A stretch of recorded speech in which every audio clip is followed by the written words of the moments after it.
Welcome back to You Can Understand Shakespeare, because the fact of the matter is, you can, so as long as you overcome the three obstacles, the three P's that prevent you from understanding him. Prior knowledge, performance, poetry. Look, you know the drill. I'm going to keep this short because this scene is long. This is the scene where we get to see the play, the thing that catches the king. And let's just hop into it, shall we? Enter Hamlet and three of the players. These are actors. Speak the speech, I pray you, as I pronounced it to you, trippingly on the tongue. So if we remember, last we saw these players, Hamlet asked, he said, hey, if I write a little 12 to 16 lines, can you add that to your play, The Murder of Gonzago? So speak the speech, I pray you, as I'm asking you to speak the speech, as I pronounce it to you, trippingly on the tongue. So that trippingly on the tongue is a way to pronounce it. He's not going to give some acting advice about how he wants this to be performed. So he says, but if you mouth it, as many of our players do, I had as lief the town crier spoke my lines. As lief means willingly. So if you just mouth it, if you speak it exaggeratively, think about overacting. So if you're just going to overact it, as many players do, I would just as soon as the town crier, someone who stands out and is pronouncing news. If you think about sort of medieval stuff, it's like the hear ye, thus says the king, like that kind of guy. Nor do not saw the air too much with your hands thus, but use all gently. So use all of your hands gently. Just about sawing the air, don't do over-exaggerated hand motions. Hamlet wants subtlety and mastery, not exaggeration and low-brow acting. Use all gently, for in the very torrent, tempest, and as I may say, whirlwind of your passion. So torrent, tempest, whirlwind. So in your passion, the storm of your emotions, whirlwind of your passion, you must acquire and beget a temperance that may give it smoothness. You must acquire means get for yourself. Beget must be producing. That's not exactly what it means, but begetting is like a father begets a son. Right? There's a proceeding forth. So you must both acquire and proceed forth a temperance. Now, a temperance can be like your temperament, but more importantly, temperance means between two extremes. You're not too much of a thing or too little of a thing. All right. So you must have a temperance that may give it smoothness. Oh, it offends me to the soul to hear a robustious, periwig-pated fellow tear a passion to tatters. A robustious is a bombastic, so again, overacting. Periwig-pated, a pate is your head. And periwig has to do with the wig. So a wig-wearing fellow, tear a passion to tatters, tear the emotions to tatters, to very rags, to split the ears of the groundlings, who, for the most part, are capable of nothing but inexplicable dumb shows and noise. So it offends him to his deepest part when a wig wearer is splitting the ears of the groundlings. Groundlings are those who, at a play, specifically like the Globe, would pay a mere penny or a halfpenny to come in and see the show, but they would stand on the ground. If you think about the Globe, what you have is sort of stadium seating in this circle. That's where the nobility and the rich would sit. They would get to sit. The groundlings, however, would be down on the ground, sort of in the midst of the play. And you can still do this today. If you go to London, you can go to the Globe and you can pay a little bit more to sit, or you can pay less to be a groundling, which is what I did. I went back in, 2015, I got to see Richard II and be a groundling. It was incredible, but you're standing for 2.5 hours, almost 3 hours. It's for the little bit lower. And he says that these people, the groundlings, their ears are split, and they're capable of nothing but inexplicable dumb shows. This is pantomiming, gestures without words. Because remember, dumb doesn't mean stupid, it means unable to talk, it means mute. Noise. I would have such a fellow whipped for o'erdoing termagant. It out Herod's Herod. So he would whip a fellow for o'erdoing termagant. So it says that this termagant is an imaginary deity supposedly worshipped by the Muslims, taken the form of a violent speaking idol in medieval drama. So in medieval drama, there was all these types of sort of archetypal characters. One was termagant, and one was Herod. Herod was known for excess. So in character medieval cycle plays, he was famous for his ranting, and he's very excessive. And Herod is from the Bible. If you read it there, he's just prone to excess. So you're outdoing these individuals that are known for their ranting and their violence. And so if you're outdoing the people that are characteristically intemperate, it's too much. So he says, pray you avoid it. So he's asking for him to avoid it. And player says, I warrant your honor, means I assure your honor that we will avoid it. But I says, now he's going to go the other way, because remember, Hamlet wants temperance in the acting. Not overacting, but also don't underdo it. So he says, Be not too tame neither, but let your own discretion be your tutor. Suit the action to the word to the action, with this special observance, that you o'erstep not the modesty of nature. So the moderation of nature. So suit the action to the word and the word to the action by observing this special thing, that you don't overdo moderation of nature. For anything so or done is from the purpose of playing. So something is from the purpose of playing. Here's the purpose of playing, of acting. If it's from it, it's far away. All right, so it's opposed to the purpose of playing, whose end, both at the first and now, was and is to hold, as 'twere the mirror, up to nature. So the end this is like an Aristotelian term. Aristotle says that there's 4 causes of anything, and one of those causes, it's not like a cause and effect. One of those causes is the telos, which is known as the end of a thing. You can think of it as the goal. For example, what is the telos of this video? It's to help you understand Shakespeare. So the end, so to speak, both at the first and now, when acting first was contrived and now as it is as it were, to hold a mirror up to nature. So when we go and we see acting, it should be nature should be reflected back at us. So he says, hold toward the mirror up to nature, to show virtue her feature, scorn her own image, and the very age and body of the time his form and pressure. Meaning to show the true state of things at present. The shape is the form, and likeness as a stamp pressed in wax. That's the role of art, to show things as they are in the present time. And this is kind of also what art still does. Now, art has a lot of different things that it does, and people have different theories about what the importance of art is, but this is one thing that it does do. It holds up a mirror to those who are looking at it. Another Aristotelian line is that which is received according to the mode of the receiver. All that means is that the thing that is received, which is, in this case, maybe Hamlet, or in your case, this video, you receive that according to the mode, according to what kind of thing or person you are, the receiver. So this is exactly what his plan is. A guilty person is going to see the murder of Gonzago and receive that guiltily, whereas an innocent person might just be entertained. It's also why we could see the same movie, you and I, or read the same book, and walk away having a different experience, because who we are brings something to it. And we receive the play, or we receive really any type of art, or anything that we receive, that we experience, according to what kind of person we are. All right? So he says that's the purpose of play, of acting. Now, this overdone, when acting is overdone, or come tardy off, meaning faultily off, though it makes the unskillful laugh, cannot but make the judicious grieve. So the unskillful are those people who are not good at this. They'll laugh at anything. But the judicious grieve, those who have judgment, grieve, it sorrows them.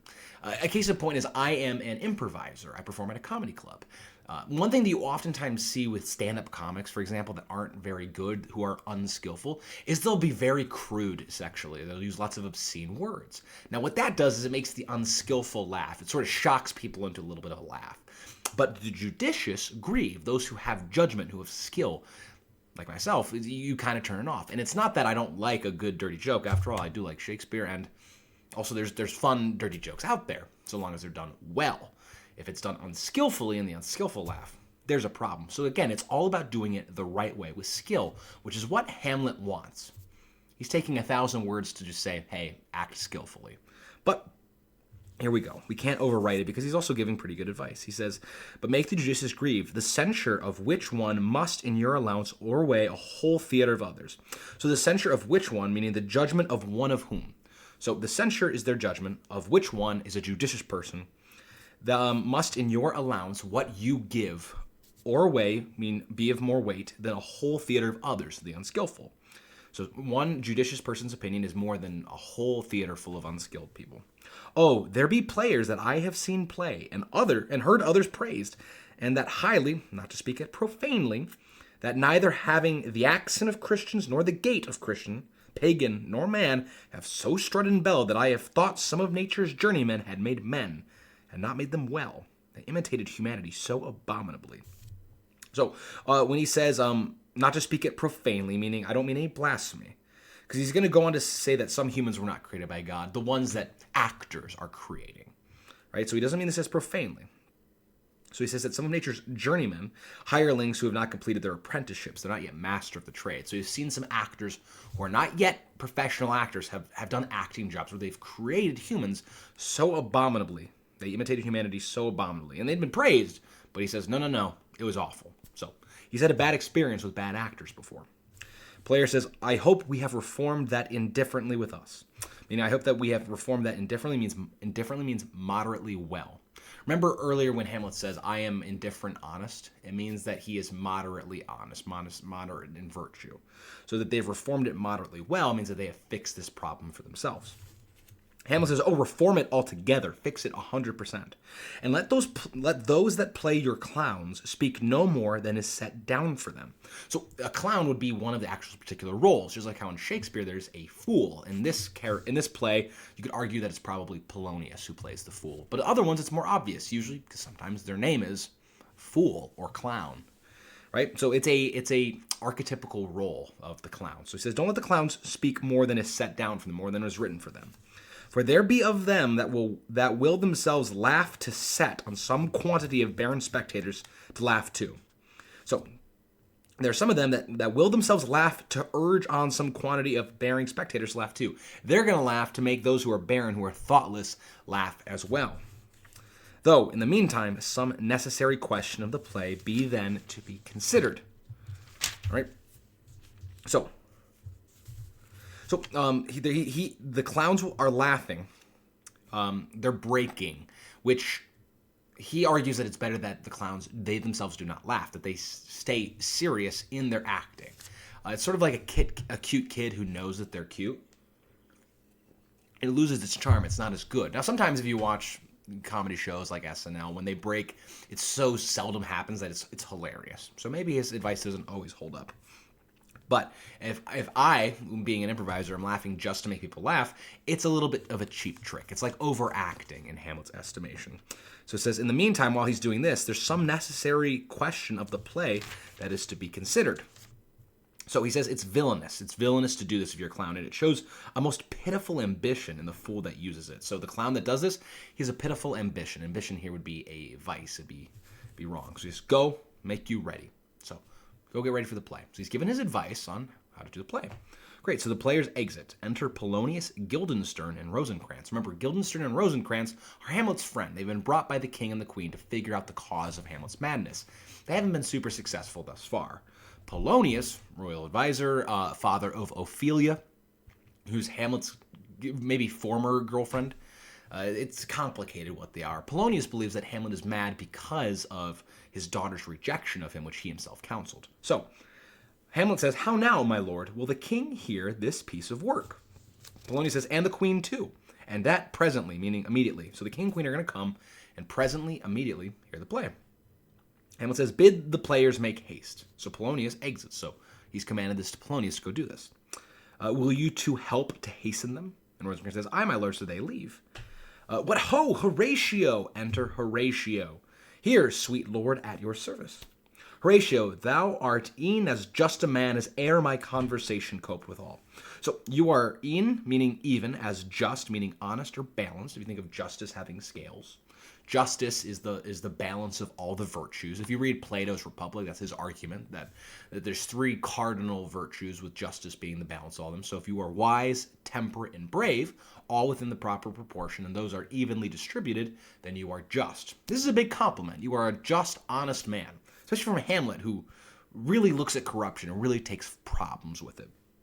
Horatio, thou art e'en as just a man as e'er, meaning ever, my conversation coped withal, meaning that I ever spoke with. Horatio goes, oh, my dear lord. And the way that he says this should make Hamlet cut him off. Say, nay, do not think I flatter, meaning don't think I'm just flattering you. I'm speaking the truth. For what advancement may I hope from thee? Advancement means political favor. What advancement may I hope from thee that no revenue hast but thy good spirits to feed and clothe thee? You don't have any revenue. You don't have any money to clothe you except for the good spirits that feed and clothe you. Why should the poor be flattered? Remember, Hamlet's is royalty. So he's like, I'm not flattering you because if I were flattering you, what would I get from this? You don't have any money. So I'm telling you the truth. Why should the poor be flattered? No, let the candid tongue, candid is sweet. It's flattering.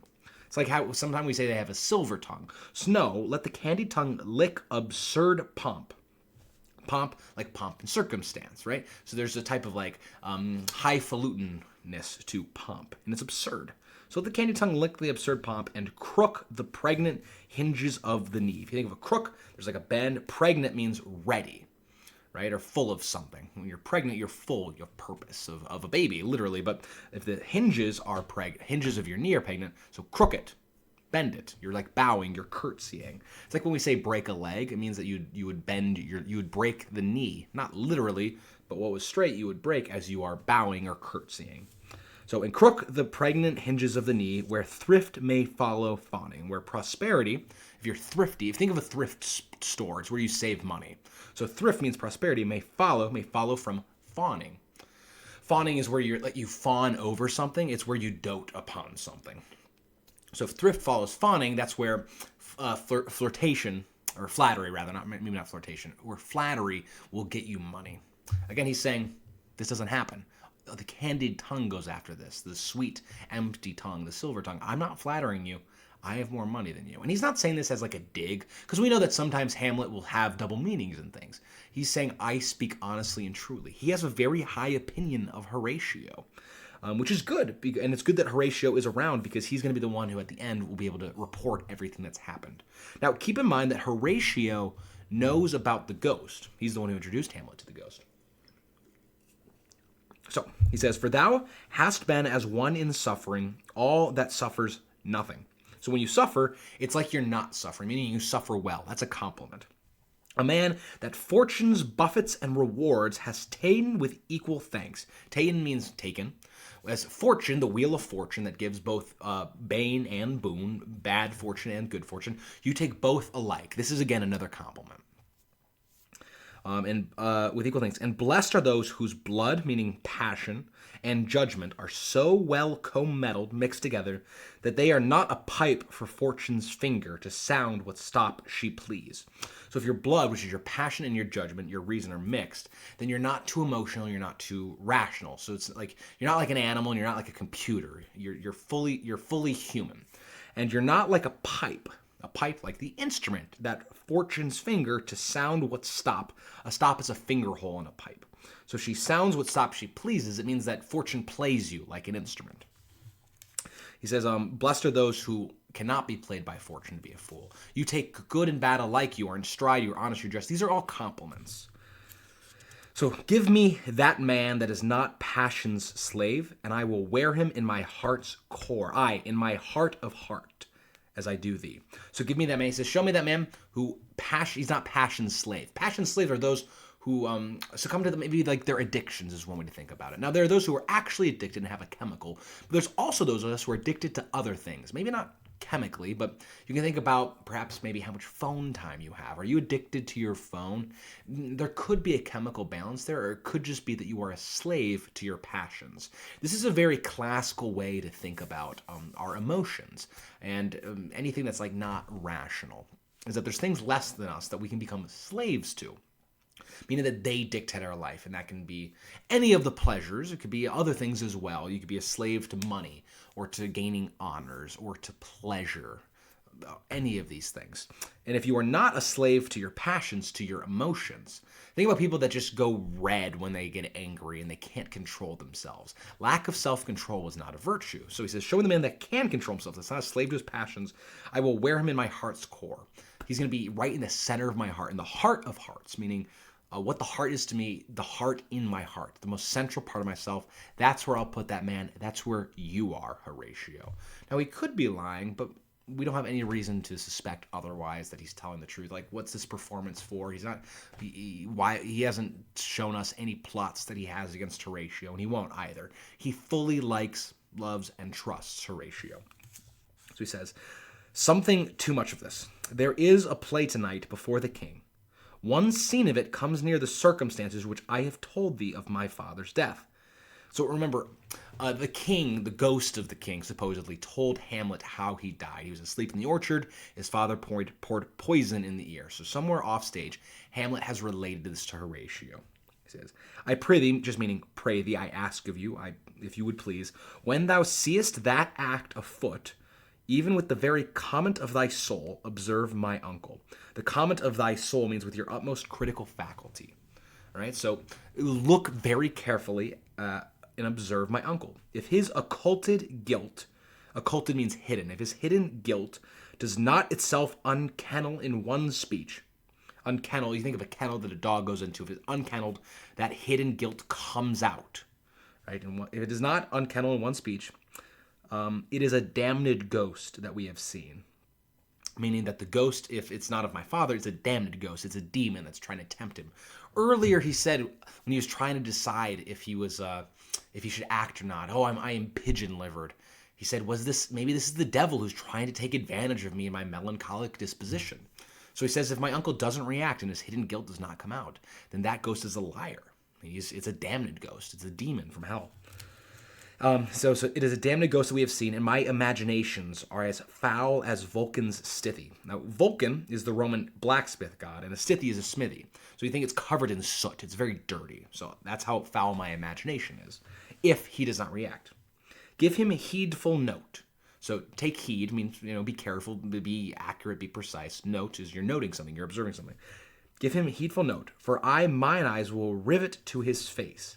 And after we will both our judgments join in censure of his seeming. In censure of his seeming, it means in assessing his outward reaction. So it's not just that I'm going to watch, I'm also recruiting Horatio, and then we're going to talk together. Hamlet's being careful. He's running a test. A lot of times he kind of gets a bad rep. He just delays and delays and delays, and he's too caught up in his emotions. Exactly the thing that he says that the opposite of which he praises. Rather, he's careful. Should I trust a ghost? Maybe if a ghost appeared to you and commanded something, you would automatically believe him. He's going to be a little bit more suspicious, a little bit more rational. He's running a test the best way that he can. Horatio says, well, my lord, if a steal aught whilst this play is playing and scape detected, I will pay the theft. I pronounced that a little poorly. Well, my lord, this is well with me. If meaning he, if he steal aught the whilst this play is playing. So if he steals away while the play is playing and escape detected, and he escapes detected, I will pay the theft. If he so much as secretly sighs or glances without my noticing, you can hold me accountable, meaning I'm going to pay careful attention. At which point, enter trumpets and kettle drums, because we have the entrance of the king, but also the play is going to be starting soon. So the king, queen, Polonius, Ophelia, Rosencrantz, and Guildenstern, as well as other lords attendant with the king's guard, are carrying torches. There's a Danish march, sounds a flourish, there's big circumstance. It says, they are coming to the play. I must be idle. Get you a place. Now, idle there means mad or unoccupied. So he must then adopt his mad disposition again, but he also must be idle. He must stop being about this business. Just, I gotta go mingle, right? King asks, how fares our cousin Hamlet? How fares means how does. Now, Hamlet's response is going to pun on fare, F-A-R-E, meaning food and drink. So how fares our cousin, our kinsman, Hamlet? They're not actually cousins. They're just stepson, stepfather, and nephew, uncle. Excellent, i' faith. Of the chameleon's dish, I eat the air, promise crammed. Now there is how fares. How's the food is how he's responding instead of just how are you. So I'm excellent in faith. I'm of the chameleon's dish. I eat the air, promise crammed. The chameleon was supposed to live on air.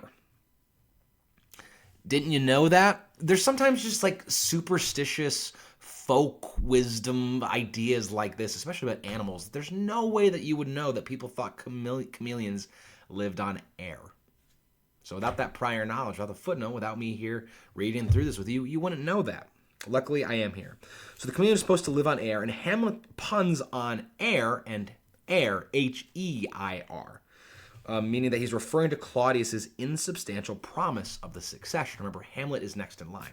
So if he's fed, I eat the heir, promise crammed. He's crammed full of the promise of being the heir, H-E-I-R, which sounds like air, which is what the chameleon eats. And he's talking about food because he's asked how he fares. He's quick like that and also indiscernible. There's method to the madness. So that madness, it seems like he is speaking insubstantially. We can't follow him. And yet there's method. He's actually saying quite a lot. You cannot feed capons so, is what Hamlet says. Capons are castrated cocks, and they're crammed or fattened for the table. It's also a term for a fool. So you cannot feed fools so with these promise crams. King, I have nothing with this answer, Hamlet. These words are not mine. Hamlet, no, nor mine now, my lord. So Polonius, you played once at the university, you say. Talking to Polonius, you were once an actor. That I did I, my lord, and was accounted a good actor. What did you enact? So who did you play? I did enact Julius Caesar. I was killed in the Capitol. Brutus killed me. So you gotta know the story of Julius Caesar. It's not super important. Julius Caesar, right at the end of the Roman Republic, they're afraid that he's going to become dictator, and he kind of was. So a bunch of senators, along with Brutus, kill him. He was killed in the Capitol. Now, there's a fun note here that says that perhaps this is an allusion to Shakespeare's own play, Julius Caesar. It's a very good play. And it says that the actor who first played Polonius may have also played the part of Caesar. Sort of like a reference of, there's sort of a thing going around where it's like, oh, what if at one point they make no shit, Sherlock, sorry, pardon my French, and Benedict Cumberbatch and Robert Downey Jr., who both played Sherlock Holmes and are both in the Marvel Universe, would both react to that. It's kind of a nod to the actors thing. And he says possibly that's what was happening here. The actor who played Julius Caesar also played Polonius. Because after all, this was a troupe of actors where a lot of people played from play to play to play to play. Some of these people would play multiple people. And that'd be kind of interesting to see that go from person to person in Shakespeare's mind, writing characters for certain people. Interesting, but unfortunately we can't see that. So, just a theory. Hamlet says it was a brute part of him to kill so capital a calf there. So Brutus was his name, so it was a brute part of him. That was to kill so capital, he was killed in the Capitol. A calf, calf is a prize fool. Right? So a couple puns going on there. Be the players ready. And the actors ready. I, my lord, they stay upon your patience. So they're waiting upon your patience when you're ready to go. Queen says, come hither, my dear Hamlet, sit by me. Hamlet says, no, good mother, here's metal more attractive. M-E-T-T-L-E. Metal means a disposition, but it's also metal more attractive, which he's punning metal sounding like M-E-T-A-L, more attractive. So here is a disposition more attractive, and here is a metal that is more attracting, like a magnet. Polonius says, oh ho, do you mark that? He says that to the king, because remember, when you say do you mark that, do you notice that? If you mark that, what he's trying to mark is that Hamlet finds something else more attractive, a more attractive disposition, or a thing that is like a magnet to him, and that is Ophelia. So he calls Ophelia attractive. He wants to go sit by Ophelia instead of his mother. And Polonius says, do you mark that? Because he thinks that Hamlet is in love with his daughter. So Hamlet comes up and says, lady, shall I lie in your lap? Now, immediately, this is some more of Hamlet's cruelty. He's being sexually perverse. He's playing with her emotions. Because remember, they have had a romantic relationship, something approximating that in the past. And so to come up and say, may I lie in your lap? Remember, he's trying to find a place to sit. So he's going to come sit on her lap or lie on her lap. That's a pretty intimate thing to do. It's not entirely appropriate. Hamlet says, no. Ophelia says, no, my lord. Hamlet says, I mean my head upon your lap. So I'm not going to lie. I'm not going to lie in your lap. I put my head in your lap, which is even less appropriate. Right? I'm just going to come with my head on your lap, which is kind of an intimate place to put your head, rather. And also, you're sitting to watch a play. Imagine sitting down in a movie theater and laying your head down on the lap of some girl that you have been very abusive to. Not appropriate. So when she says, I, my lord, she's not giving him a permission. Rather, it's more so like I understand. I didn't think you were going to lie in my lap, head on lap. But Hamlet's going to kind of take advantage. He says, do you think I meant country matters? Now, country matters means rustic doing, things that are a little bit lower in base. What's lower in base? You can think of maybe as the spiritual as high and lofty, and the bodily as base and whatever. And you can also think of it in terms of like how Shakespeare will really kind of have the low class be a lot more body. Think of the nurse from Romeo and Juliet, right? She's a little bit lower class. She's a servant, and she's incredibly sexual. Now, Mercutio, who's a nobleman, kind of throws that for a loop, of course, but there's generally an idea that lower class citizens are a little bit more sexual, a little bit more comical, these types of things. So if it's a country matters, it's rustic. It's like the people of the country. And we have jokes like this in America. It's not necessarily that's good, but there's certain stereotypes about people that live in Alabama, for example. So also keep in mind that when he says, do you think I meant country matters, that first syllable, which is a very inappropriate word, so I'm not going to say it, is intentional. It's referring to the matters of the female genitals, which is right in her lap. So you think I meant matters pertaining to that area. Ophelia says, I think nothing, my lord. Now, when she says, I think nothing, This is perhaps her trying to diffuse, right? I'm not thinking anything. My head was not going to country matters, Hamlet. However, unfortunately for her, nothing also means no thing, and is slang, especially in Shakespeare's time, for female genitals. There is no thing there. Or if you think of nothing, it's a circle.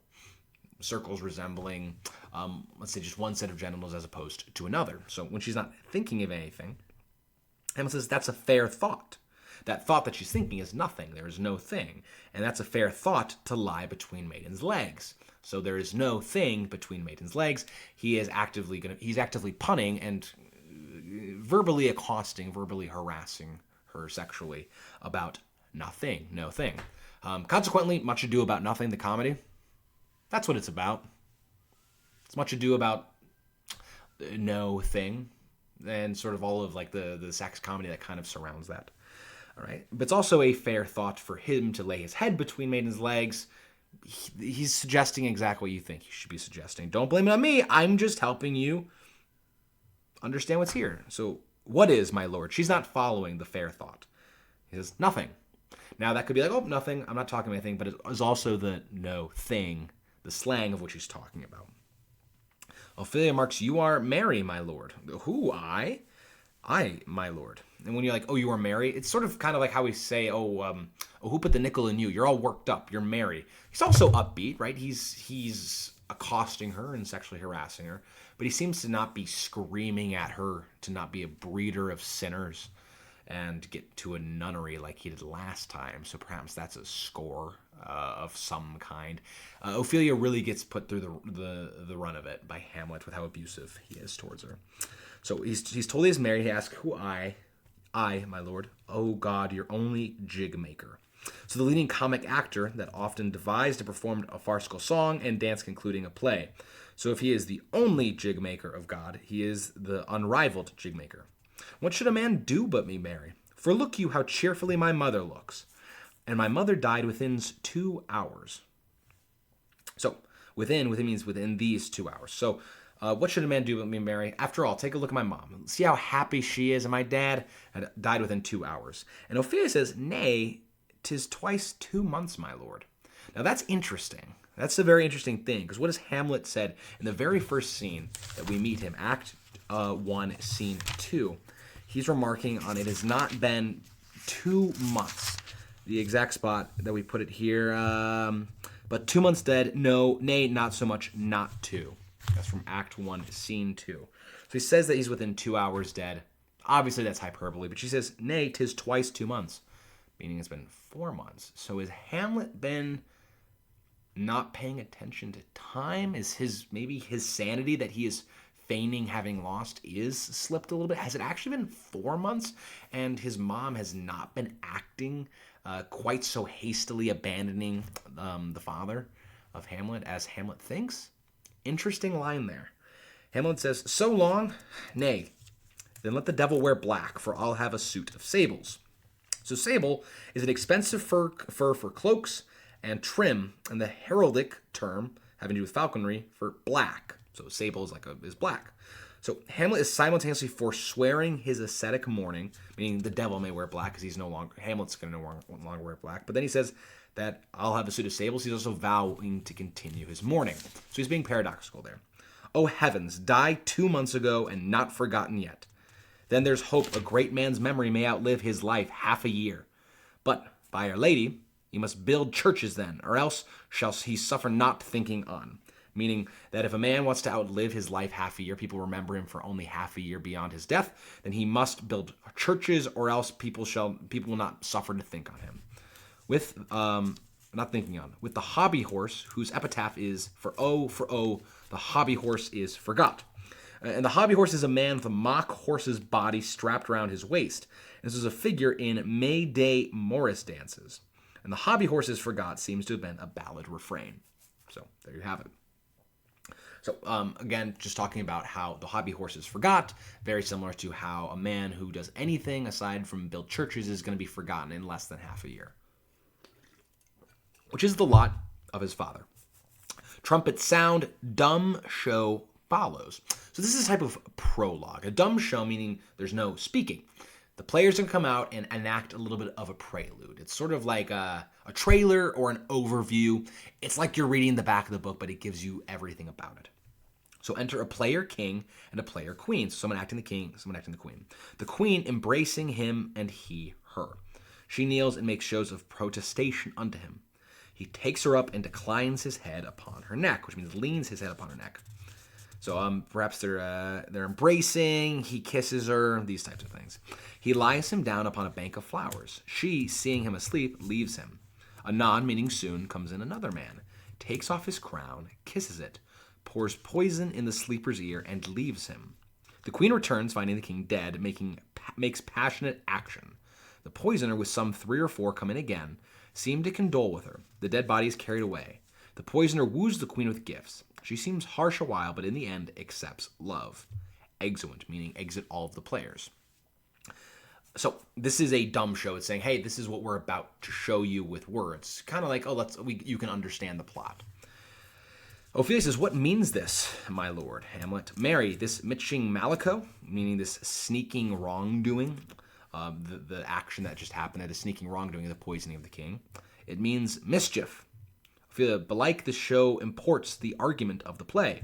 So it is like this show, this dumb show, imports the argument, meaning the plot of the play, at which point enters prologue. We shall know by this fellow. And it's like how at the beginning of Romeo and Juliet, prologue or chorus comes out and tells us, hey, there's these 2 households, and the star-crossed lovers are going to die to bring this grudge to an end. We get it all spoiled right at the beginning.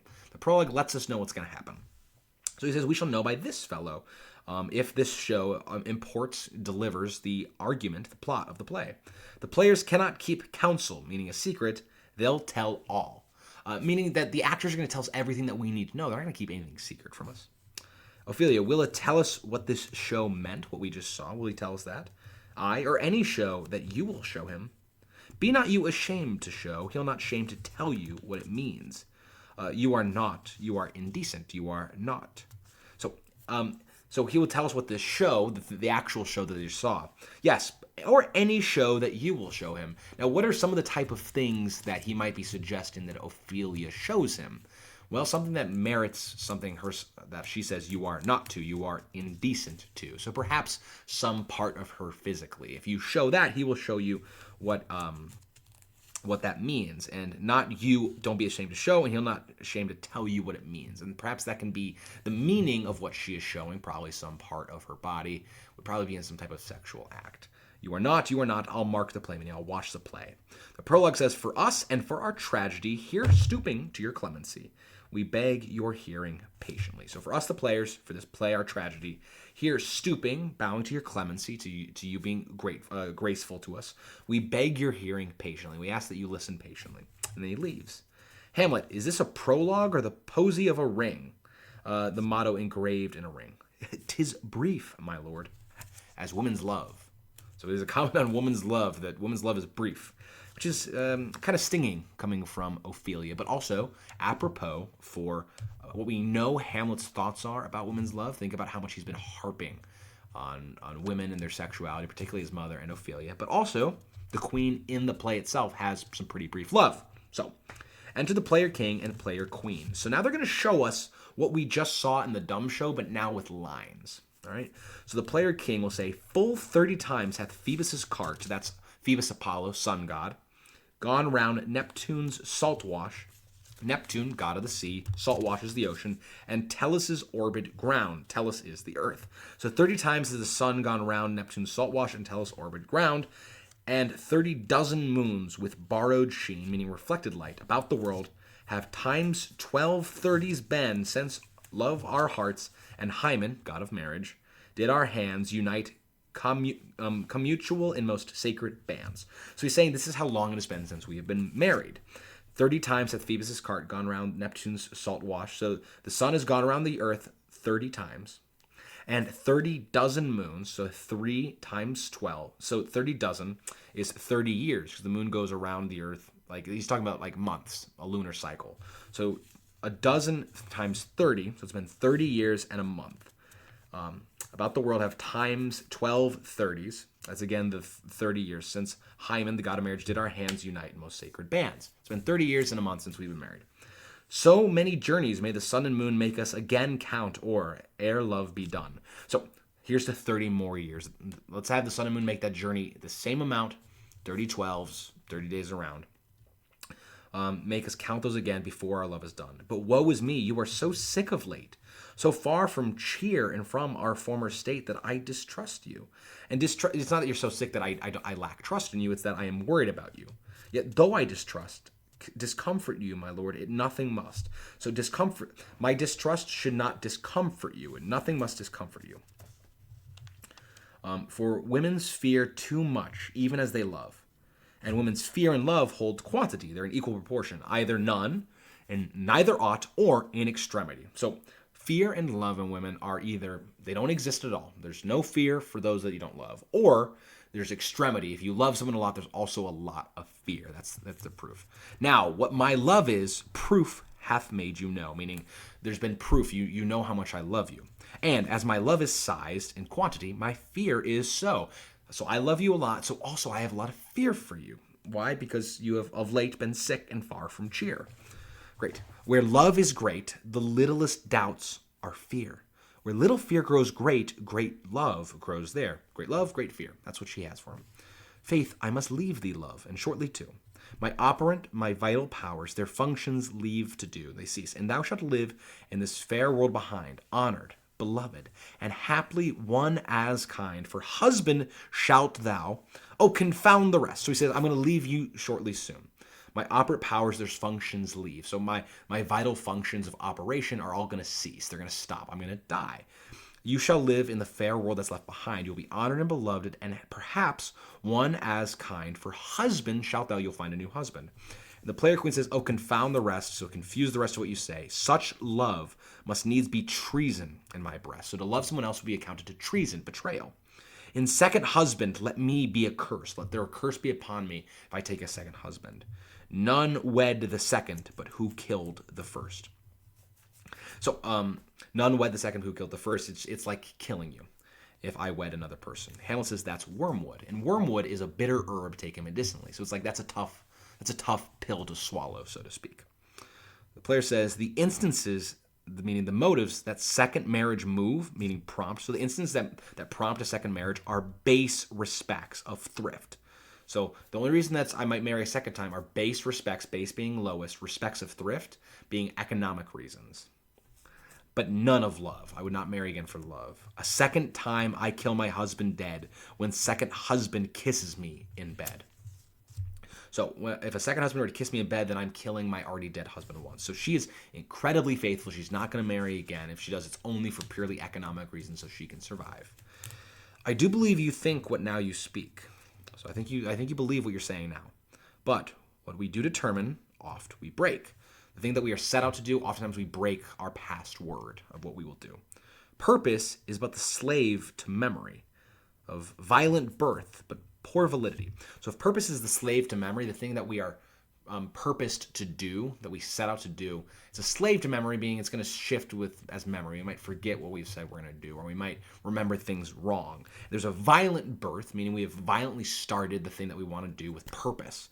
But there's poor validity, enduring strength, which now, like fruit unripe, sticks on the trees, but fall unshaken when they mellow be. So that's what purpose is like. Right now it's a fruit unripe and it's stuck on the tree, but it's going to fall away when they mellow out.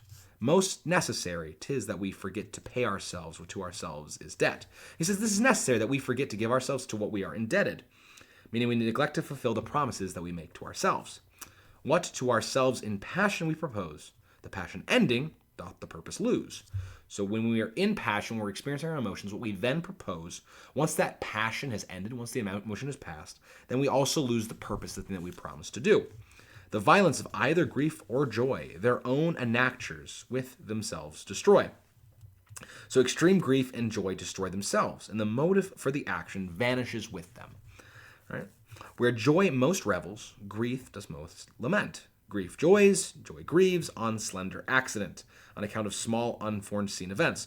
This world is not for I, meaning eternity, nor 'tis not strange that even our loved ones should with our fortunes change. As our fortunes change, it's not strange because this world is not eternal and permanent. It's always changing. So as our fortunes change, it also makes sense that our loved ones are going to change. So the king is pretty cool, saying like, look, you're vowing this now in the heat of passion, in the heat of your emotions. It's going to change. And this is natural. It's the way of the world. All things are passing and temporary. For 'tis a question left us yet to prove whether love lead fortune or else fortune love. And that's a really good question. Does your love lead your destiny? Are you choosing love and that's what makes your destiny happen? Or is it just circumstances that lead to love? I mean, after all, you think back only maybe 70 years and people are marrying those individuals who grew up a block or two over. Is that really your soulmate or is that just the person that was around? Does love lead fortune or does fortune lead love? The great man down, you mark his favorite flies. The great man down, you mark his favorite flies. The poor advanced make friends of enemies. And hitherto doth love on fortune tend. So the great man down, you mark his favorite flies. So you notice his favorite flies.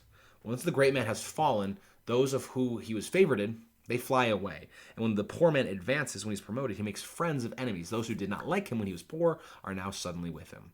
This is all about that your fortune changes who you're with.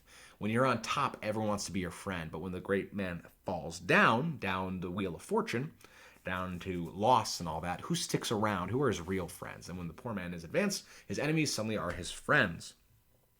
And hitherto, meaning to this extent, doth love on fortune tend, meaning love is a result of fortune. For who not needs shall never lack a friend. Who does not need shall never lack a friend, and who in want a hollow friend doth try. Who not needs, so if you lack any needs, you're never going to lack a friend if you don't need anything. And who in want a hollow friend doth try. You're going to test your hollow friends if you want something. Directly doth try, directly seasons him, his enemy. Means immediately hardens him as timber is seasoned for use. So if you are in want, a hollow enemy is, you try a friend who is hollow, you're going to season him into an enemy. But orderly, to end where I begun, our wills and fates do contrary run. Meaning what we desire and what is destined to happen are opposed. That our devices still are overthrown. So our devices means our plans are always. Devices still. It is still the case that our devices, our plans for things to happen are overthrown by fate. Our thoughts are ours, their ends none of our own. The ends of our thoughts, meaning the results. So, think thou wilt no second husband wed, but die thy thoughts when thy first lord is dead. So, he pretty firmly believes you're going to take another husband once I'm dead. Player queen, nor earth to me give food, nor heaven light. So, earth give me not food, heaven give me not light. Sport and repose lock from me day and night. So sport, so activity, repose, rest, keep away from me day and night. To desperation turn my trust and hope, and anchors cheer in prison be my scope. Anchors cheers food for anchorites. Anchorites are religious hermits. So anchors cheer in prison be my scope, be the extent of my good. Anchors cheer is very little food. They consist of like crust of bread, stale water. They're fasting all the time. That's all she's going to have. Each opposite, meaning each adverse force that blanks the face of joy, meet what I would have well and it destroy. So whatever is the opposite of the face and joy, meet what I have and destroy my joy, both here and hence, meaning forward. Pursue me, lasting strife. If once I be a widow, ever I be a wife. So if I be a widow and then become a wife, let all that destroys joy pursue me the rest of my life and give me lasting strife. It's a self-maledictory oath. Let this bad thing happen to me should I do this. Hamlet say, if she should break it now, being, wow, that's quite a curse to call on yourself. The misery and strife will attend you, destroying all of your joys, and you'll be like an anchorite, fasting and weeping in a prison cell, if you are ever a widow who then weds. Player king says, 'tis deeply sworn. Sweet, leave me here a while. My spirits grow dull, and fain I would beguile the tedious day with sleep. Soon, fain means gladly. So my spirits grow dull, meaning I'm just getting sleepy, and I would beguile the tedious day with sleep. He sleeps. Sleep, rock thy brain, and never come mischance between us twain. Right? So never, twain means like between us. So never let mischance, any bad thing happen, come between us. And the Hamlet asks, Madam, how like you this play? The queen says, the lady doth protest too much, methinks. A famous line. It's interesting. He asks her, what do you think of this play? Because after all, the queen player is supposed to be his mother. So he's like, hey, how do you like it? Do you get what's going on here? And how much the queen and king get that this play is about them, kind of open to the actors and directors, how much they want to catch on from the beginning. When he says the lady doth protest too much, methinks, think about how much she's protesting about getting a new husband. So it's kind of interesting that exactly what Hamlet's mother did, get a new husband pretty quickly. She thinks that, hey, the queen is really protesting that she'll never be unfaithful after death. Interesting. Hamlet says, oh, but she'll keep her word. King, have you heard the argument, meaning the plot? Is there no offense in it? There's no offense in the argument in the plot. No, they do but jest, poison in jest, no offense to the world. The king says, what do you call the play? Hamlet, the mousetrap. Mary, how tropically, meaning as a trope. So maybe it's more tropically. How tropically, or a rhetorical figure, perhaps punning on trap. A trope is like a trap. And it's a mousetrap. A mousetrap is something you set to catch a rat, right? And that's exactly what this play is. We know it's called The Murder of Gonzago, but also he's saying, no, this is called the mousetrap, because it's something that he's set to catch the king. This play is the image of a murder done in Vienna, Italy. Gonzago is the duke's name, his wife, Baptista. So the duke's name is the player king, and Baptista is the player queen, the ones that we've just seen. Shakespeare seems to base the mousetrap on an extremely muddled version of the Duke of Urbino's alleged murder by Luigi Gonzaga in 1538. So this is apparently happening in Vienna in 1538, about 60 years or so before Hamlet. So, you shall see anon, meaning you shall see soon. 'Tis a knavish piece of work. But what of that?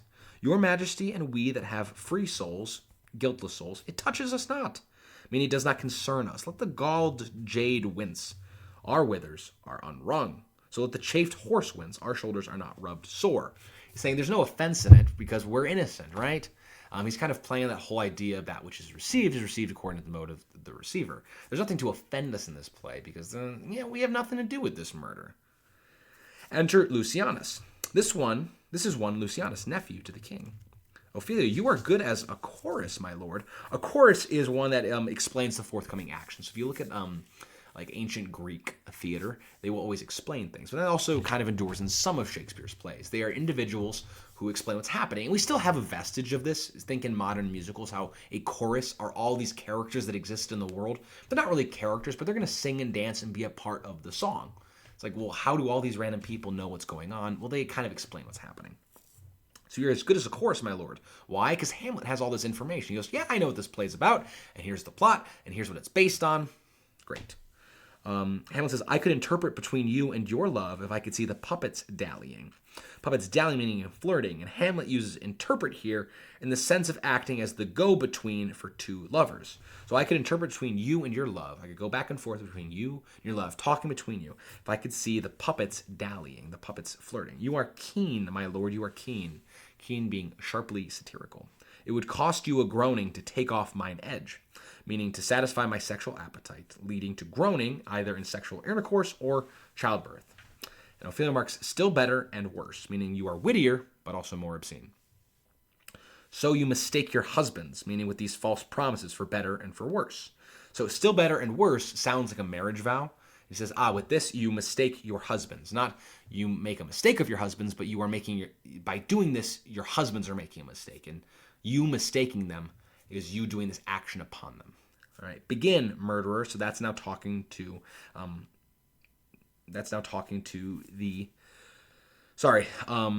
Lucianus, nephew to the king. Leave thy damnable faces, thy grimacing faces, and begin. Come, the croaking raven doth bellow for revenge. And this is a misquote from the True Tragedy of Richard III from 1591, which is not Shakespeare's own Richard III. So this is a quote that he makes. Lucianus says, thoughts black, hands apt, drugs fit, and time agreeing. So the thoughts are black, the hands are apt, they're ready. The drugs are fit, and time agreeing. The time is right. Consider it season, else no creature seeing, thou mixture rank of midnight weeds collected. Rank means foul. So Lucianus comes out and he says, this is a murderer, the nephew of the king. He comes out and he has black thoughts. Apt hands, drugs fit. Remember, these are the drugs are the poison. It's a considerate season. It's amenable, else no creature seeing. Meaning the season is right, so there's no other creatures out here. No other creature could see what I'm about to do. And thou, he addresses mixture, rank of midnight weeds collected. So midnight weeds, you can think of like dark and evil weeds that he's collected. Has made this mixture. With Hecate's ban, thrice blasted. Hecate's ban is a curse by the goddess of witchcraft, Hecate. So with Hecate's ban, thrice blasted, thrice infected, thy natural magic and dire property on wholesome life usurps immediately. The natural magic is the natural effect of these things, but it's also blasted by Hecate, and the dire property, it's a dire quality. There's a property to it that's dire, that's bad. And on a wholesome life, the entirety of life usurps, takes away immediately. He pours the poison in the player king's ear, who, again, he fell asleep. A poison in the garden for his estate. For his estate means like literally like the land he owns, or for the state. So he poisons him in the garden for the estate. His name's Gonzago. The story is extant and written in very choice Italian. You shall see anon how the murderer gets the love of Gonzago's wife. Okay, so Hamlet, having this whole acted out, really spells it out. See, his name's Gonzago, the story is extant. He's poisoning him in the garden, which is exactly where Hamlet Sr. was killed. Poisoned by pouring poison in the ear, exactly like how Claudio did. And he says, you'll see how anon soon the murderer gets the love of Gonzago's wife, which is exactly what Claudius did. Ophelia remarks, the king rises. Hamlet, what? Frighted with false fire? This is the idea that false fire is fireworks or blank cartridges. The fire is not real. Like open fire, or friendly fire is where you're shooting bullets. False fire, shooting blanks. What? Does this scare you? The false fire is that it's a play. It's not real. And this frightens you? Interesting. It seems like the mousetrap has sprung. It seems like the play has caught the conscience of the king. The queen says, how fares my lord? Meaning, how are you? Polonius says, give o'er the play, meaning end it. The king, give me some lights, away. And the Polonius calls, lights, lights, lights. And exits everyone but Hamlet and Horatio. And so now Hamlet's going to he's quoting something. Why? Let the stricken deer go weep, the heart ungalled play. So it's believed that a deer that was mortally wounded weeps. And the heart ungalled, a heart is a rabbit. It's ungalled, meaning unafflicted. Let it play. For some must watch, meaning stay awake, while some must sleep. Thus runs the world away. This is the way of the world. So let the stricken deer go weep. The thing that's been mortally struck, let it run away and go cry. And let the unharmed rabbit play. This is exactly what happens. We've struck a mortal blow on the king. We've got him. And the ungalled heart may now play. We may be happy. Would not this, sir, and a forest of feathers, if the rest of my fortune turn turca with me, with provincial roses on my raised shoes, get me a fellowship and a cry of players. So would not this, the mousetrap, sir, that's the play, and a forest of feathers, plumes, worn often on stage, if the rest of my fortunes turn Turk, mean renegade, with me, with provincial roses on my raised shoes, meaning decorated with slashes, and provincial roses are large rosettes concealing shoelaces, you'd put that decoration on the shoe.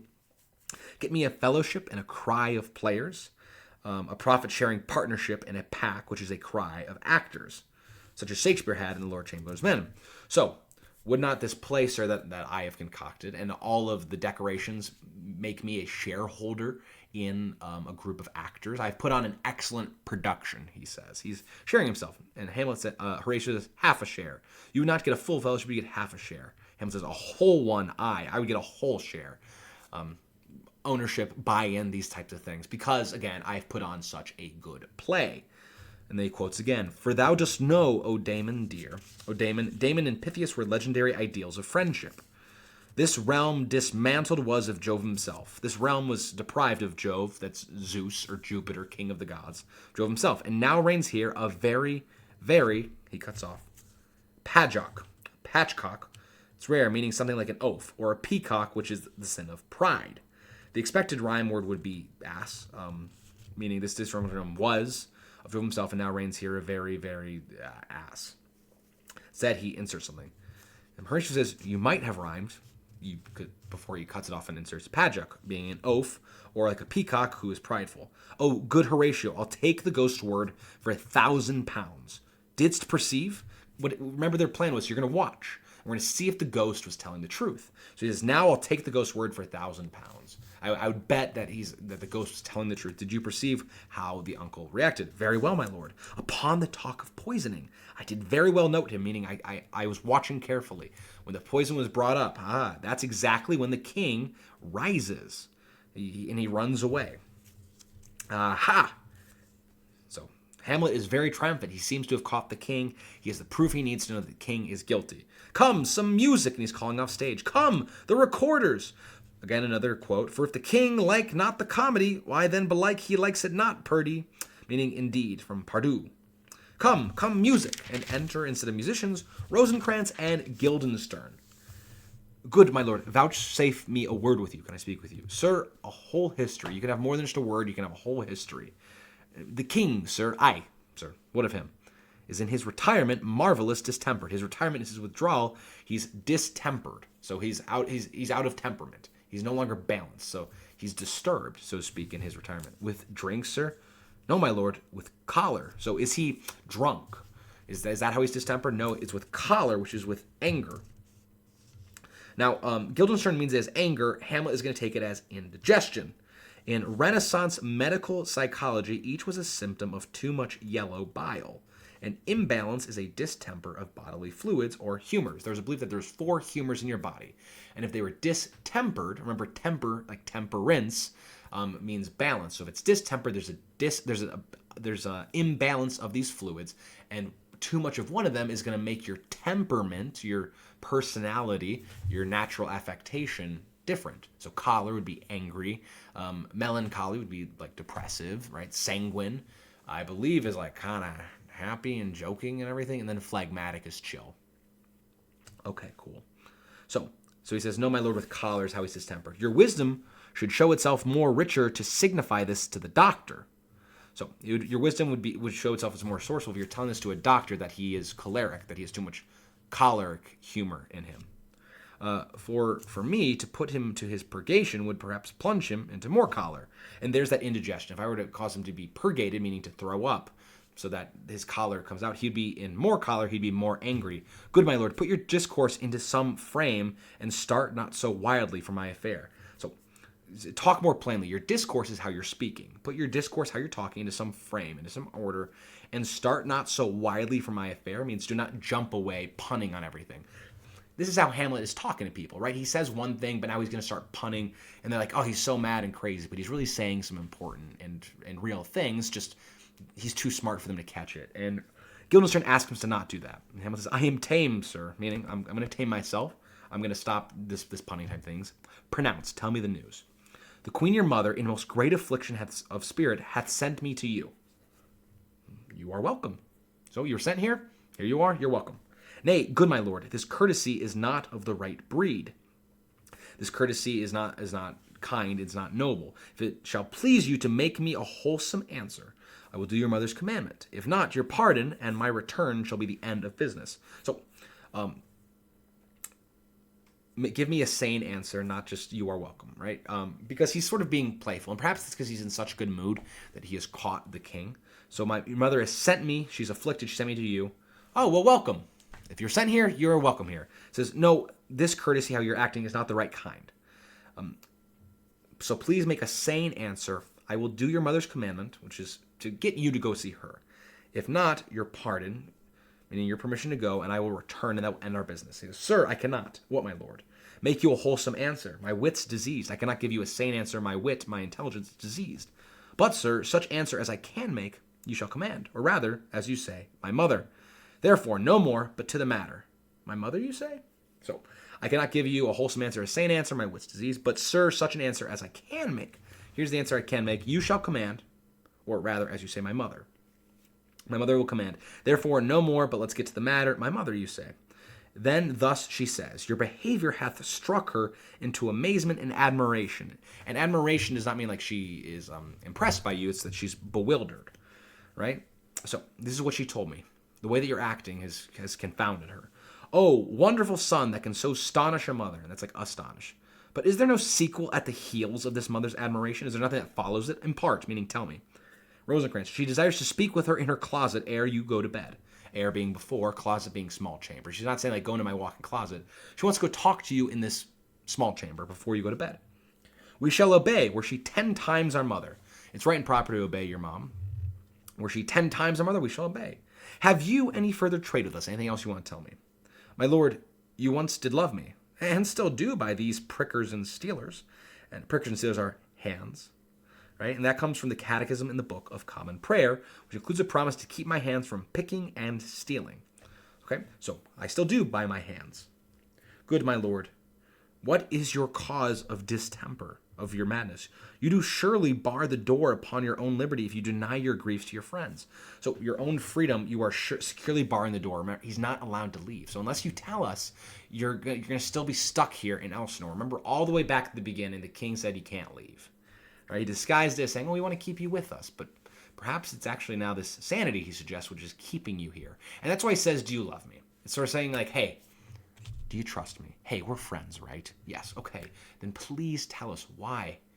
Why are you acting so insane? What is the cause of this distemperament?" That's why Rosencrantz and Guildenstern are here. They were asked to do so. Now, are they just manipulators? Are they just spies for the king? Well, that's why they were brought here. But also, they probably do care about Hamlet. I'm reminded of sometimes in my past, I've had a friend's parent be like, "Hey, John, can you do something for my son? Like, as a parent, I can't, but you can come in as a friend. Can you do that?" Okay, well now, am I just a spy for the parent? No, I actually do care about my friend. So perhaps that's where Rosencrantz and Guildenstern are. When we come to motivations, there's lots of different motivations that characters have, and the way that you play it really depends on the way the director wants to do it, which is why it's so important to see the play. And that's also why it can be a little nebulous what the answer is. Remember, that which is received according to the mode of the receiver, meaning that there's stuff in here that's going to pop out to you, that's going to be an interpretation that you have because of the type of person you are and your experiences and what you see. What you see depends a good deal on where you're standing and what kind of person you are. C.S. Lewis says that. And that's really where meaning in text is created. There's a lot inherent in the text that Shakespeare intended, but there's also a lot that you bring to it and that you see. Like, for example, is Rosencrantz and Guildenstern mere spies?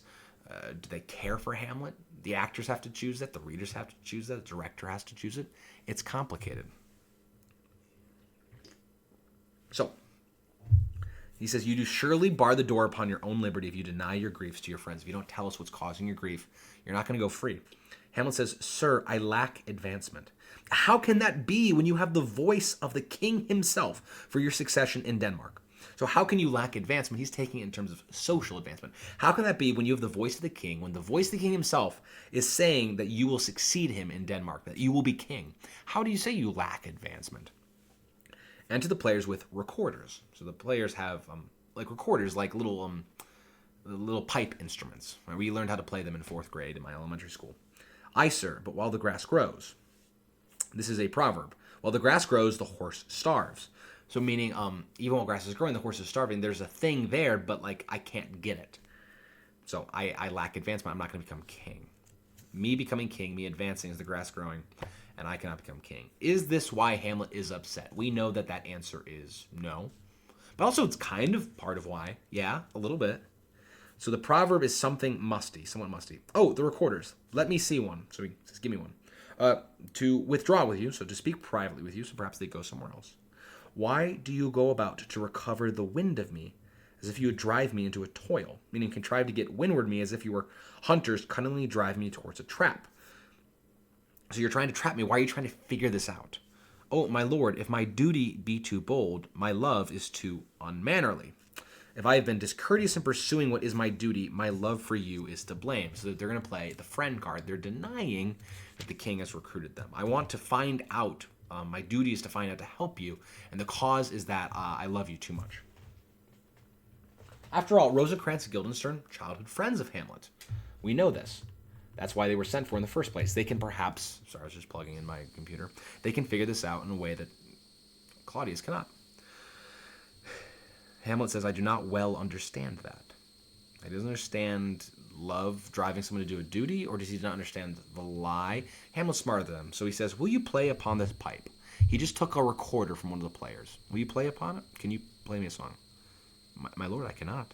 I pray you, meaning please, I'm asking. "Believe me, I cannot."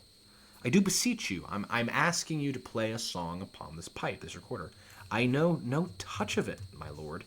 I know no touch of it means I cannot move my fingers to touch it. I cannot even, and to know even a touch means even a small bit of it. I know nothing about it, my lord. Hamlet says, it is as easy as lying. Interesting analogy that he gives, because he believes that Guildenstern and Rosencrantz are lying.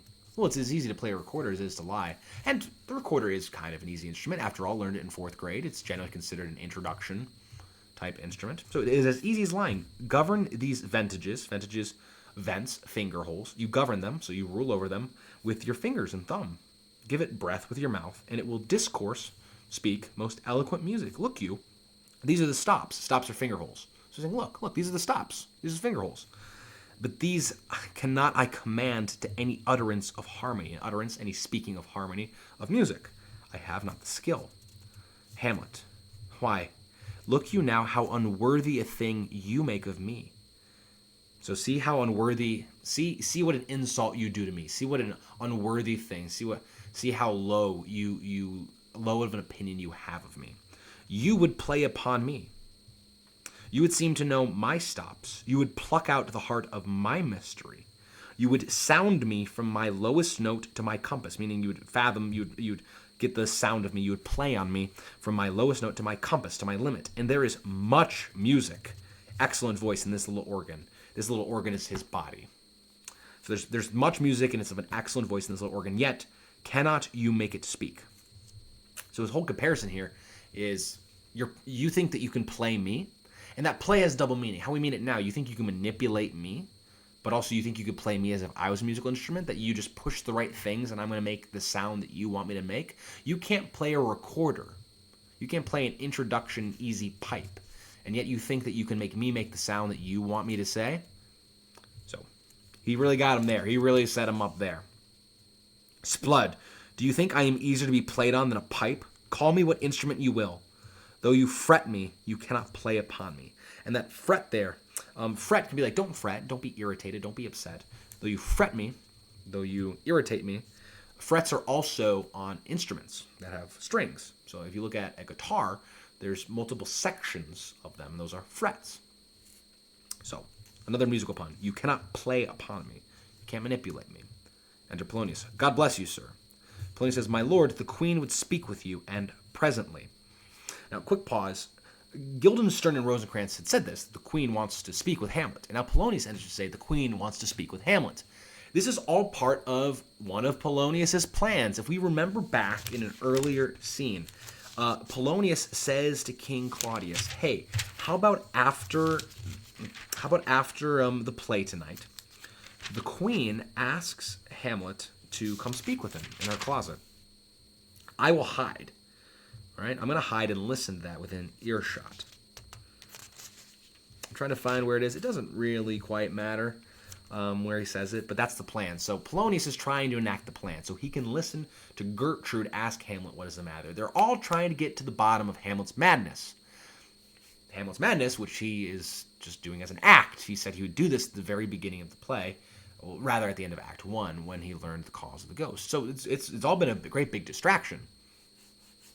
So, my lord, the queen would speak with you and presently, meaning immediately. Hamlet says, do you see yonder cloud that's almost in shape of a camel? So he's talking about a cloud.